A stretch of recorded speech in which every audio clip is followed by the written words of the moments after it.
ભગવાને એક ગધેડાનું સર્જન કર્યું અને કહ્યું, તું ગધેડા તરીકે ઓળખાઈશ. તું સૂર્યોદયથી લઈને સૂર્યાસ્ત સુધી થાક્યા વગર તારી પીઠ ઉપર બોજો ઉઠાવવાનું જ કામ કરીશ. તું ઘાસ ખાજે, તને બુદ્ધિ નહીં હોય અને તું 50 વર્ષ સુધી જીવીશ.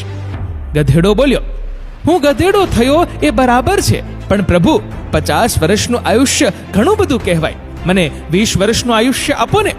ઈશ્વરે એની અરજ મંજૂર કરી. ભગવાને કૂતરાનું સર્જન કર્યું અને કહ્યું, તું કૂતરો કહેવાઈશ. તું મનુષ્યોના ઘરની ચોકીદારી કરીશ. તું મનુષ્યનો પરમ મિત્ર કહેવાઈશ. તું એણે નાખેલા રોટલાના ટુકડા ખાઈશ અને તું 30 વર્ષ જીવીશ. કૂતરાએ કહ્યું, હે પ્રભુ, 30 વર્ષનું આયુષ્ય તો ઘણું કહેવાય. 15 વર્ષ રાખો ને. ભગવાને મંજૂર કર્યું. ભગવાને વાંદરો બનાવ્યો અને કહ્યું, તું વાંદરો કહેવાઈશ. તું એક ડાળીથી બીજી ડાળી પર જુદા જુદા કરતબ કરતો